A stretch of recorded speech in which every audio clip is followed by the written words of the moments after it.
नमस्कार दोस्तों हाल ही में अपने एनएफएचएस ने एक सर्वे में अपनी रिपोर्ट तैयार की। उस रिपोर्ट में उन्होंने बताया है कि भारत में पहली बार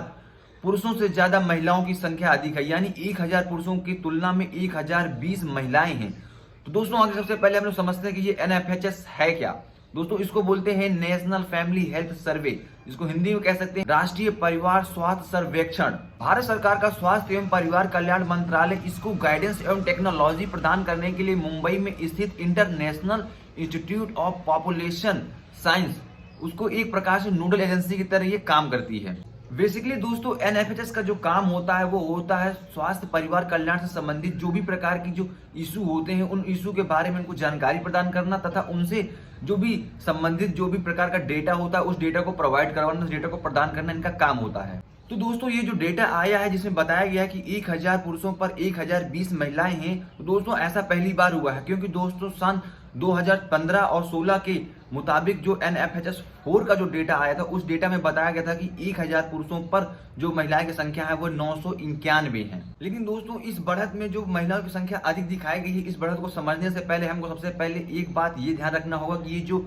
तुलना की गई है, जो रेशियो आया है, सेक्स रेशियो जो आया है, उसमें एक तुलना भ्रामक है, क्योंकि ये एक प्रकार की गिनती नहीं है, जनगणना नहीं है, सिर्फ एक ये सर्वे है। सर्वे जो होता है ये एनएफएस का एक सैंपल सर्वे होता है और जनगणना जो होती है वो एक गिनती होती है। दोस्तों एनएफएचएस 5 का जो एक सर्वे हुआ है अभी हाल ही में, उस सर्वे से निकलकर एक बात खास ये बात सामने आई है कि दोस्तों इसमें जो शहरों के मुताबिक गांवों में जो सेक्स रेशियो है, लिंग अनुपात है, दोस्तों ये शहरों से बेहतर दिखाया गया, यानी गांवों में 1000 पुरुषों पर 1037 महिलाओं का रेशियो है और शहरों में 1000 पुरुषों पर 985 महिलाओं का रेशियो है। दोस्तों ये जो अभी डेटा आया है सिर्फ इस डेटा के मुताबिक ही नहीं गांवों में ज्यादा बेहतर सेक्स रेशियो है, बल्कि जब 2015 और 16 में जो एनएफएचएस 4 का जो डेटा आया था उसमें भी गांव शहरों से काफी बेहतर थे। उसका जो अनुपात आया था वो 1000 पुरुषों पर 1009 महिलाएं थी गांवों में, बल्कि शहरों में 1000 पुरुषों पर मात्र 956 महिलाएं थी। और दोस्तों इतना ही नहीं, एनएफएचएस 5 के डेटा के मुताबिक ये भी बताया गया है कि जो इंडिया में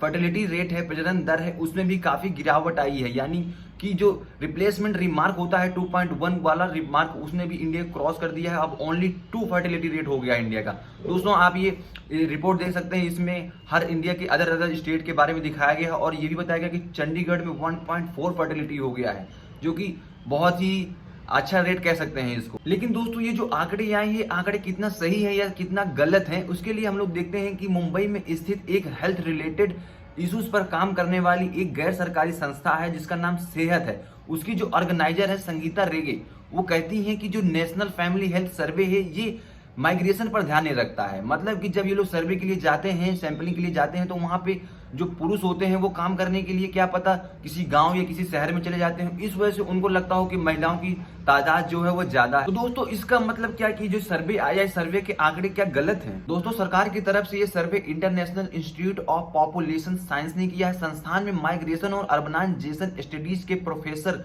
आरबी भगत का मानना है, उन्होंने माना है कि जो भी लिंग अनुपात होता है, जो सेक्स रेशियो होता है पुरुष और महिलाओं का, उस सेक्स रेशियो को एग्जैक्ट जानने के लिए जनगणना की आवश्यकता पड़ती है, जनगणना ज्यादा भरोसेमंद तरीका है। और उन्होंने कहा कि सैंपल सर्वे में हमेशा सैंपलिंग की गलती की संभावना पाई जाती है, लेकिन जो आबादी की गिनती होती है उसमें गलती की संभावना नहीं पाई जाती। उन्होंने कहा कि जो अगली जनगणना होगी वो 2011 की जनगणना के मुताबिक जो लिंग अनुपात होगा उसमें बढ़ोतरी तो देखने को मिलेगी, लेकिन मेरे ख्याल में इतनी ज्यादा अधिक बढ़ोतरी देखने को नहीं मिलेगी। दोस्तों अगर ये सर्वे गलत है तो इसमें पुरुषों के मुकाबले औरतों का अनुपात ज्यादा क्यों है? इसकी एक वजह यह भी है कि भारत में पिछले कुछ सालों में लाइफ एक्सपेक्टेंसी रेट में भी बढ़ोतरी हुई है, यानी कि जो मतलब जन्म के समय जीवन जीने की उम्मीद का जो रेट होता है वो रेट में काफी बढ़ोतरी हुई है इंडिया में। दोस्तों वर्ल्ड बैंक के डेटा के मुताबिक भारत में जो life expectancy at birth rate महिलाओं का वो है 70 साल, जबकि पुरुषों का जो ये life expectancy rate at birth है वो सिर्फ 68 साल है। साथ ही दोस्तों भारत में पुरुषों से ज्यादा महिलाओं की अधिक संख्या होने का एक कारण ये भी है कि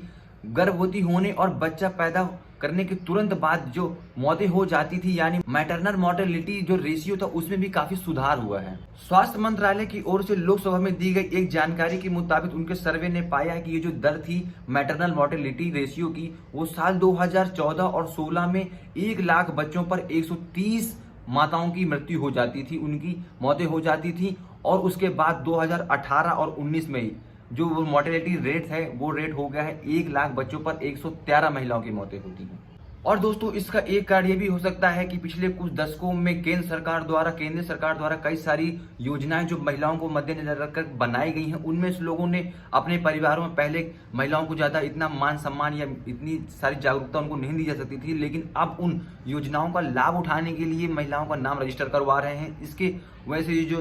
जो रिपोर्ट घटी हुई थी उन रिपोर्ट में भी अब भी उनके नाम शामिल होने लगे हैं। इसी वजह से दोस्तों महिलाओं की संख्या ज्यादा देखी जा रही हैं। बहरहाल दोस्तों अभी जो आंकड़े आए हैं, आंकड़ों के मुताबिक अगर कहा जाए कि भारत में महिलाओं की संख्या अधिक हो गई है तो अभी ये कहना ठीक नहीं होगा, क्योंकि दोस्तों जब तक जनगणना नहीं आ जाती है, जनगणना नहीं हो जाती है, तब तक की कोई सटीक जानकारी नहीं होती है, तब तक ऐसा कहना ठीक नहीं होगा। लेकिन हाँ, जो अगली जनगणना होगी उस जनगणना में ये जो लिंग अनुपात है उसमें काफी सुधार देखने को मिल सकता है। लेकिन अभी ये भी एक्सपेक्ट नहीं किया सकता है कि जो सुधार अभी 1000 पुरुषों पर 1020 महिलाओं का है, शायद इससे कम भी हो सकता है। लेकिन दोस्तों काफी सुधार देखने को मिलेगा और जरूरत भी है इस चीज की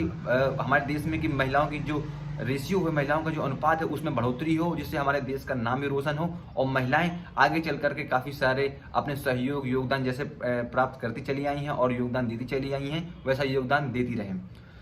तो चलिए दोस्तों, अगर आप लोगों को वीडियो अच्छी लगी हो, इंफॉर्मेटिव लगी हो, जो भी मैंने डाटा प्रोवाइड करवाया है वो डाटा अगर आप लोगों को अच्छा लगा हो तो आप लोग प्लीज अपने दोस्तों पर सटीक जानकारी उनको शेयर कर दीजिए और आप अपने फैमिली में अपने रिश्तेदारों को, यार दोस्तों को, सभी को आप ये मेरा वीडियो शेयर कर दीजिए। तो चलिए दोस्तों, और अगर हाँ अब ऐसी इंफॉर्मेटिव वीडियो आपको देखने के लिए आप मेरे चैनल पे आ सकते हैं और उसके लिए आपको सबसे पहले मेरा चैनल सब्सक्राइब करना पड़ेगा। तो आप प्लीज मेरे चैनल को सब्सक्राइब कर लीजिए। तब तक के लिए चलिए दोस्तों, मिलते हैं नेक्स्ट वीडियो में। अपना कीमती समय देने के लिए धन्यवाद।